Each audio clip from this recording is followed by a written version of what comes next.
আমরা মুসলিমরা আমাদের পরিচয় হারিয়ে ফেলেছি। আমরা এখন ইউরোপের লেজুর বৃত্তি, ভারতের লেজুর বৃত্তি, তাদের দাসত্ব আনুগত্য করাকে গৌরবের ভাবছি। ছি, অপদার্থ মুসলিম আমরা, অপদার্থ মুসলিম আমরা। হযরতে কাব ইবনে মালিকের কথা মনে পড়ে। তিনজনকে নবীজি যখন তাবুক যুদ্ধে না যাওয়ার কারণে বয়কট করেছিলেন, তিনজনের একজন ছিলেন কাব ইবনে মালিক রাদিয়াল্লাহু তাআলা। সহিহ বুখারীতে তাদের ইতিহাস বলা আছে, ইতিহাসের গ্রন্থে আছে। সিরাত, সিয়ার, সিরাত মানে নবীজির সিরত মানে কি?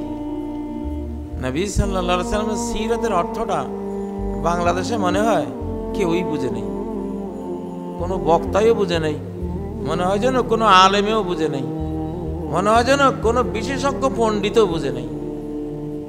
সিরত মানে কি? সিরতের মাহফিল করে আলোচনা করে কিভাবে খাওয়া সুন্নত, কিভাবে ঘুমানো সুন্নত, কিভাবে সালাত পড়তে হবে, কিভাবে এই জাতীয় খুচরা বিষয় আলোচনা। আরে বাবা, সিরাত তো হলো যুদ্ধনীতি, সিরাত মানে সমর নীতি। যে রাহমাতুল আলামিন, যে আনা নবিয়ুল মারহামা, আনা নবিয়ুল মালহামা, আমি রহমতেরও নবী, আমি মহাযুদ্ধেরও নবী। ওনার যে যুদ্ধনীতি, সমর নীতি, সমস্ত সিরত লেখকরা সিরতকে আনছেন কিতাবুল মাগাজির সাথে, যুদ্ধ বিগ্রহের পর্বের সাথে। কিতাবুল মাগাজি ওয়াস সিয়ার, আবওয়াবুল মাগাজি ওয়াস সিয়ার, সহিহ বুখারী করলে দেখবেন। আমরা মুসলিমরা সিরত বলে গেছি। সিরত মানে কি? একটা হলো মাসিরা, একটা হলো সিরা। মাসিরা হলো নবীজির সামগ্রিক জীবনের যা আছে, নবী চরিত। নবী সিরত এক জিনিস, নবী চরিত আরেক জিনিস। চরিত বললে সামগ্রিক জীবনের সবকিছু আনবেন, আর যখন সিরত মাহফিল বলবেন শুধু যুদ্ধের আলোচনা করবেন, বদর যুদ্ধের আলোচনা করবেন, উহুদ যুদ্ধের আলোচনা করবেন, সিরাত মাহফিলে খন্দক যুদ্ধের আলোচনা করবেন, সিরাত মাহফিলে তাবুক যুদ্ধের আলোচনা করবেন, সিরাত মাহফিলে 29টি বড় বড় নবী যে যুদ্ধে নেতৃত্বে ছিলেন সেগুলোর আলোচনা করবেন, 450 যে কমান্ডো যুদ্ধ সেগুলির আলোচনা হবে। আর নবী চরিত মাহফিল যদি করেন, নবী চরিতের মাহফিল, সেখানে সব বলে। এই ভুলে যাওয়াটা আমরা বিগত 1 শতাব্দীতে ভুলে গেছি। এগুলো 100 বছরে সব ভুলে গেছি। আমার কথাগুলো আমি বলছি কেন? বাংলাদেশে যে 2024 সাল আসলো, 5ই আগস্ট নিয়ে আসলো, এটি একটি বৈশ্বিক ঘটনা। এটা কোনো শুধু বাংলাদেশের ঘটনা নয়। এই পতন শুধু হাসিনার পতন নয়, সমস্ত ফেরাউনের পতন, সমস্ত আল্লাহদ্রোহী বৃহৎ শক্তি, পরাশক্তি, শয়তানি শক্তির সমস্ত কর্তৃত্ববাদীদের, সমস্ত খুনিদের পতন। হয়তো বুঝছেন, সবাই তো বহাল আছে না? নদী যখন ভাঙ্গনের রেখা দিয়ে দেয়, 1 কিলোমিটার জুড়ে ভাঙ্গনের একটা চিকন রেখা ফুটে উঠেছে, তার মানে এই অংশটা অচিরে কি হয়ে যাবে? নদী গর্ভে বিলীন হয়ে যাবে। আমাদের ফিলিস্তিনকে রক্ষা করতে হবে। প্রত্যেকটা শিশুর খুনের জন্য আপনারা দায়ী, আমি দায়ী, 250 কোটি মুসলমান দায়ী। প্রত্যেকটা খুনের জন্য 57 মুসলিম দেশের 57 প্রেসিডেন্ট, 57 প্রধানমন্ত্রী, আমাদের প্রধান উপদেষ্টা ইউনূস সাহেব সহ সবাই দায়ী। হাসরের মাঠের হিসাবের আগে দুনিয়াতে এর খেসারত, এর হিসাব আপনারা গুনবেন। নবীজি বলেছেন, ইবনে মাজার হাসান পর্যায়ের একটি হাদিস, ইন্নাল্লাহা ইয়াবআসু লিহাযিহিল উম্মাহ, আল্লাহ এই উম্মতের জন্য প্রেরণ করবেন আলা রাসি কুল্লি মিআতি সানাতিন, প্রতি 100 বছরের মধ্যে। কাদের প্রেরণ করবেন? নবী না, নবী না, তবে নবীর ওয়ারিস, নবীর ওয়ারিস। নবীরা আসলে যা করতেন এদের উপরে ফরজ তাই করা। সেটা কি? মান ইউজাদ্দিদু লাহা দীনাহা, দ্বীনের যা যা পুরনো হয়ে ছিন্ন ভিন্ন হয়ে বিদায় হয়ে গেছে সে সবগুলোকে তারা তাজদীদ করবে, নতুন করে জড়িয়ে দিবে, নতুন করে প্রতিস্থাপন করবে, নতুন করে বিশ্বে এই নবতর ইসলামের সেই অঙ্গ তারা প্রতিষ্ঠা করবে। সুলতান আব্দুল হামিদকে বলেছিল, আপনাকে 150 মিলিয়ন ব্রিটিশ ডলার দেব, সোনার ডলার দেব, 150 মিলিয়ন স্বর্ণ মুদ্রা দেব, ফিলিস্তিনে এক টুকরা জমি ইহুদিদের জন্য দেন। সুলতান আব্দুল হামিদ বলেছিলেন, আমার কোন পূর্বপুরুষ মুসলিম মানচিত্রে ছুরি মারেনি, মুসলিম মানচিত্রে ছুরি মারেনি, আমার পক্ষে সম্ভব না এই ছুরি মারা, আমি মারব না। তাহলে তোমাকে ক্ষমতাচ্যুত করব, তোমাকে হত্যা করব, করো। কি পাপের বেটা ছিল। আচ্ছা, ইয়ামানের রিপোর্টও তাই। ইয়ামানের হুতিরা ওদের ডেস্ট্রয়ার, ওদের যে রণতরী, বিমানবাহী রণতরী, ওগুলিতে ক্ষেপণাস্ত্র ছড়তেছে। মার্কিনীরা, ব্রিটিশরা, ইউরোপিয়ানরা, ইসরায়েলিরা আকাশ থেকে আকাশে উড়ে গিয়ে মারতেছে ইয়ামানের নারীদেরকে, শিশুদেরকে, পুরুষদেরকে, সিভিলিয়ান, সাধারণ পাবলিক, একই হিসাব। আসলে এর থেকে স্পষ্ট বিশ্ববাসীকে, বাংলাদেশকেও বুঝতে হবে, বাংলাদেশ তাদের লিস্টে আছে। তারা যে 560-700 কোটি মানুষ মারতে চায়, সেখানে কি বাংলাদেশ নাই? আরে ভাই, আপনারা এখন মোটা মোটা ওয়াজ শুনবেন, ঠিক আছে, মোটা মোটা ওয়াজ শুনবেন, সূক্ষ্ম ওয়াজ না শুনলে বাঁচতেই পারবেন না। এটা অ্যাটমিক যুগ, এটা গরু গাড়ির যুগ না। এটা মানুষ একটা বালু কণার মধ্যে কি ইলেকট্রন আছে, নিউট্রন আছে, প্রোটন আছে, এটার ভিতরে কি কোয়ার্ক আছে, অ্যান্টি কোয়ার্ক আছে, গড পার্টিকলস পর্যন্ত, সর্বক্ষুদ্র কণা যেটা চোখে দেখা যায় না, অনুবীক্ষণ দিয়ে এটাকে 400, 500, 600 বহু গুণ বৃদ্ধি করলে নিয়ে এটা নজরে আসে। এত সূক্ষ্ম পর্যায়ে গেছে এখন দুনিয়াটা। ও ভাইয়েরা, আমরা 57 রাষ্ট্র একসাথে হলে 4,17,00,000 বর্গ কিলোমিটারের বেশি আমাদের মানচিত্র। সারা ওয়ার্ল্ডের সবচেয়ে বড় সাম্রাজ্য আমাদের এখনো। আল্লাহু আকবার। সর্বোচ্চ মানচিত্র রাশিয়ার 1,90,00,000 মতো সম্ভবত, যতদূর আমি জানি, মানে আসে না, পুরা 2 কোটির নিচে। আর আমাদের মানচিত্র 4,70,00,000 ক্রস করবে। আমাদের জনসংখ্যা কত? রাশিয়ার আছে এত, আমেরিকার আছে এত, চীনের আছে এত, ইন্ডিয়ার আছে এত, কারণ এই 250 কোটি জনসংখ্যা দিন দিন যেভাবে বাড়তেছে, আগামী 10 বছরে দেখবেন 300 কোটি প্লাস।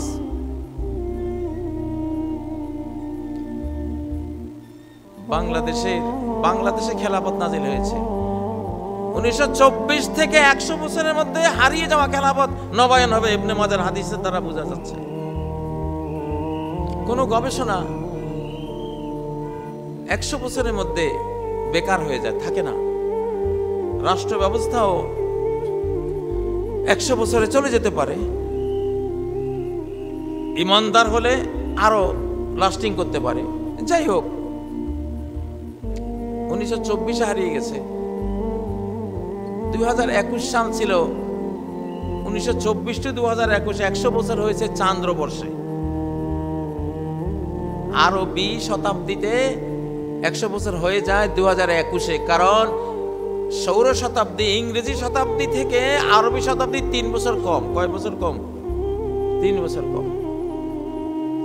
2021 পুরা হওয়ার সাথে সাথে আফগানিস্তানে ইসলামী ইমারত আসছে কিনা? আসছে কিনা? কার নেতৃত্বে আসছে বলেন তো? আফগানিস্তানের ইসলামী খেলাফত, ইসলামী ইমারত, যে নামই দেন জিনিস ওইটাই, ওরা কোরআন দিয়ে শাসন করছে। এই ইসলামী ইমারত কাদের হাতে আসছে? কাদের হাতে? একটু নামটা একজনে দাঁড়াই বলেন তো, কে বলেন? একটু উঠেন তো, একটু উঠে বলেন না আমাকে। এই যে মিয়া, তালেবানের হাতে আসছে, এই কথাটা তোমার ভুল, এই উত্তরটা ভুল না, এটাও ভুল। তুমি বলবা ছাত্রদের হাতে আসছে। তালেবান মানে ছাত্র, তালেবান মানে ছাত্র, এটাই ভুলে গেছো? তালেবান মানে কি? ছাত্র। কি আশ্চর্য তোমরা! আমরা শিশুকালে যখন মাদ্রাসা যাই, কয় তালে আলিম আসতেছে, তালেব এলেম আসতেছে। তালেবান,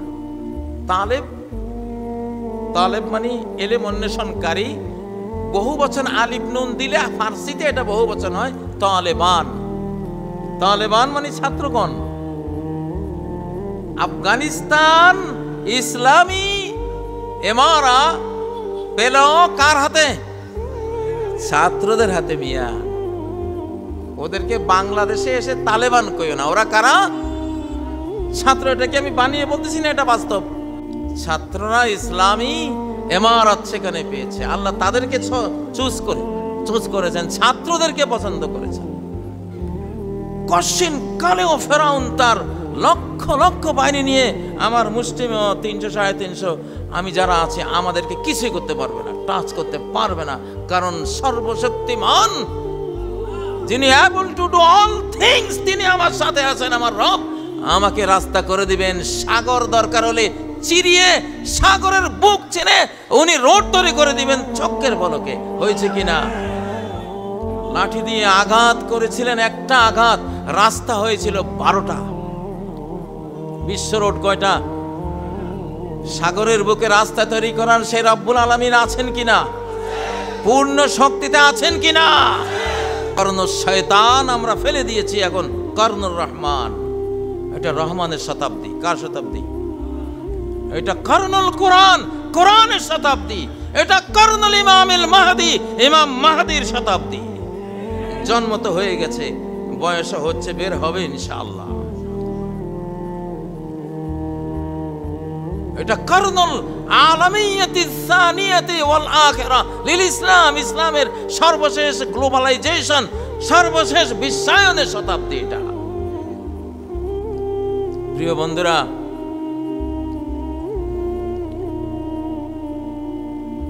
5ই আগস্ট এটা কে ঘটাইছে?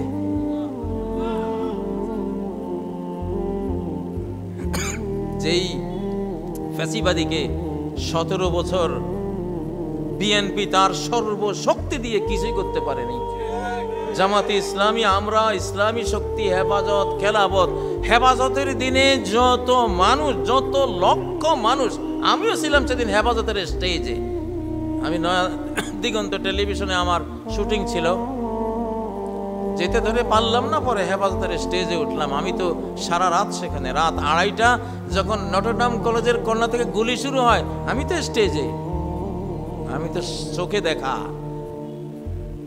হেফাজতের স্টেজে যখন কেউ নাই, আমি তন্ময় হয় শুধু গুলির দিকে তাকিয়ে আছি।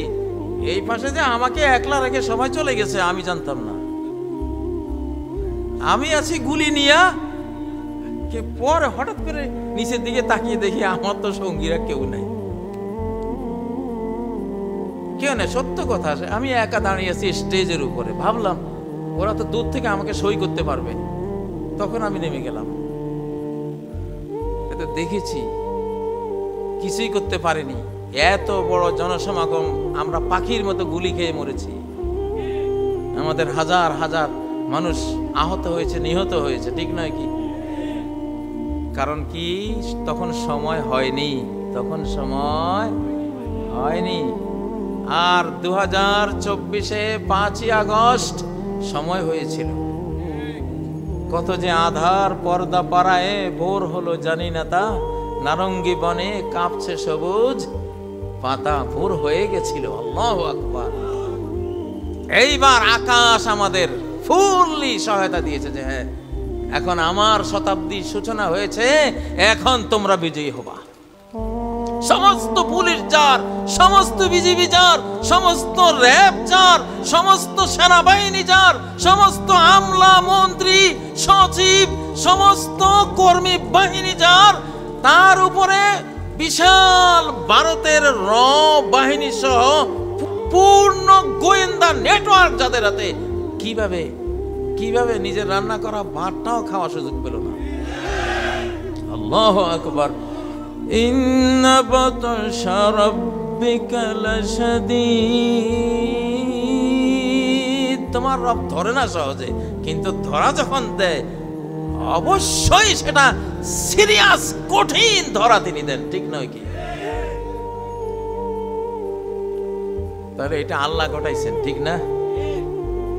আমি তো ঘোষণা দিয়েছি 2024-এর পরে কোন বিশ্ব পরাশক্তি যতই উল্লম্বন করো, হয়তো মারবা, পচা আলু বস্তা, যারা এমন হয়ে গেছে হাজার হাজার অপরাধ করেও বলে আমি কি দোষ করছি।